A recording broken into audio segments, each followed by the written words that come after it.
ভগবদ্গীতার নাটকীয় চূড়ান্ত মুহূর্ত। আধ্যাত্মিক জীবনের পার্শ্ব প্রতিক্রিয়া হল সমৃদ্ধি ও আনন্দ। গীতা কেবল আধ্যাত্মিক অন্বেষীদের জন্য নয়, কর্পোরেট নির্বাহী, খেলোয়াড়, সঙ্গীত শিল্পী, শিক্ষাবিদ সবার জন্যই অমূল্য দিশা নির্দেশ। উপদেষ্টা হিসেবে গীতা পূর্ণতামূলক সম্পর্ক গড়ে তুলতেও সাহায্য করে।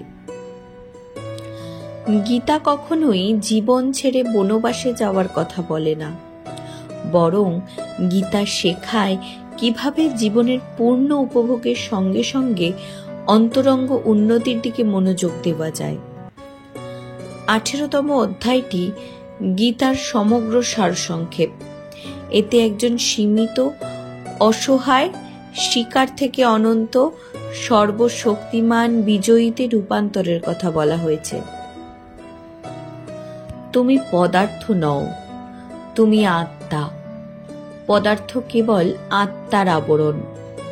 আত্মা সর্বত্র এক, অপরিবর্তনীয়। পদার্থ বিভিন্ন রকমের এবং এটি গঠিত 3টি গুণ থেকে: সত্ত্ব, রজ ও তম। সত্ত্বগুণ বিশুদ্ধ, কামনা ও অহংকারহীন। রজগুণ হল উত্তেজনা, আকাঙ্ক্ষা ও কর্মপ্রবণতা। তমগুণ হল জড়তা, উদাসীনতা ও অজ্ঞানতা থেকে উৎপন্ন নিষ্ক্রিয়তা। প্রত্যেক মানুষের মধ্যেই এই 3টি গুণ বর্তমান। কেবল মাত্রার পার্থক্যেই মানুষ ভিন্ন হয়। জীবনের উদ্দেশ্য হল তমসকে দূর করা, রজসকে পরিশুদ্ধ করা এবং সত্যকে উন্নীত করা।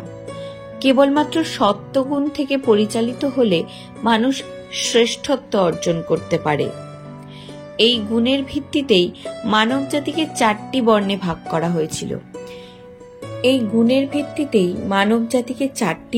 ভাগ করা হয়েছিল।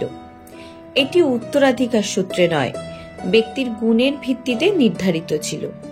প্রত্যেক বর্ণের জন্য নির্দিষ্ট পেশা নির্ধারিত ছিল, যা তাদের স্বভাবের সঙ্গে খাপ খায়। লক্ষ্য ছিল সবাইকে পরিপূর্ণতার উচ্চ স্তরে উত্তরণে সাহায্য করা। এই বর্ণগুলো সমাজে স্বাভাবিকভাবেই বিদ্যমান বিভিন্ন চরিত্রকে প্রতিফলিত করে। ব্রাহ্মণরা ছিলেন প্রধানত সাত্ত্বিক, উচ্চ স্তরের চিন্তাশীল, নেতা ও ভবিষ্যদ্দ্রষ্টা। তারা প্রাকৃতিকভাবে অধ্যয়ন, গবেষণা ও শিক্ষা, যেমন বিজ্ঞান, চিকিৎসা, প্রকৌশল প্রভৃতি ক্ষেত্রে দক্ষ ছিলেন। তারা সঙ্গীত, শিল্প, সাহিত্য ও দর্শনের মতো নরম দক্ষতায়ও পারদর্শী ছিলেন। তারা নৈতিকতা ও আদর্শের বিষয়ে অন্যান্য বর্ণের পরামর্শদাতা ছিলেন। প্রাচীন ভারতে নেতৃত্ব দিতেন জ্ঞানীরা। জ্ঞানীরা ধনী ও ক্ষমতাধর ক্ষত্রিয়দের নৈতিক বিচ্যুতি থেকে রক্ষা করতেন। ক্ষত্রিয়রা ছিলেন প্রধানত রজসিক, প্রশাসনিক ও ব্যবস্থাপনায় দক্ষ যোদ্ধা। বৈশ্যরা অর্থাৎ ব্যবসায়ী ও বণিক শ্রেণী ছিলেন তুলনামূলকভাবে বেশি তামসিক ও কম সাত্ত্বিক। শূদ্ররা ছিলেন শ্রমজীবী শ্রেণী, যাদের মধ্যে তমস গুণ প্রবল ছিল। এই শ্রেণী বিভাজন উত্তরাধিকার নয়, বরং ব্যক্তির স্বাভাবিক প্রবণতার উপর নির্ভর করত। শ্রীকৃষ্ণ সমগ্র আধ্যাত্মিক পথকে কর্মা, ভক্তি ও জ্ঞানা যোগের মাধ্যমে ব্যাখ্যা করেন এবং শেষ করেন ধ্যানের মাধ্যমে। কর্মযোগ হল গ্রহণের পরিবর্তে দানের মনোভাব নিয়ে কাজ করা। ভক্তিযোগ হল সর্বজনীন ভালোবাসা, যা একচেটিয়া আসক্তি নয়। জ্ঞানযোগ হল চিরস্থায়ী ও ক্ষণস্থায়ী বিষয়গুলোর পার্থক্য নির্ধারণ। যদি তুমি সর্বদা আত্মায় মনোযোগ ধরে রাখো, তবে সমস্ত বাধা তুমি অতিক্রম করতে পারবে। যখন ইচ্ছাগুলোর ভার হ্রাস পায়, তখন তুমি ধ্যানের উপযুক্ত হয়ে ওঠো। ধ্যানের তীব্র উষ্ণতায় ইচ্ছার শেষ চিহ্নটিও বিলীন হয়ে যায় এবং তখন তুমি ঈশ্বর হয়ে ওঠো।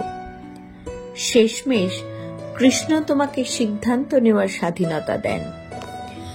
গীতা কোনো আদেশ নয়, এটি উপদেশ, এটি এমন একটি পরামর্শ যা যুক্তি ও বিজ্ঞানের ভিত্তিতে মানুষের ব্যক্তিত্বকে বিশ্লেষণ করে। তুমি যেন এসব ভাবো, পরীক্ষা করো এবং নিজের সিদ্ধান্তে উপনীত হও, যেমনটা তুমি পদার্থবিদ্যা বা রসায়নে করো। তখনই তুমি গীতার সত্যকে উপলব্ধি করতে পারবে এবং সংসারে থেকেও মুক্তির স্বাদ পাবে। আমাদের কথা শোনার জন্য ধন্যবাদ। আরো অর্থবহ ভিডিওর জন্য দয়া করে শেয়ার ও সাবস্ক্রাইব করুন।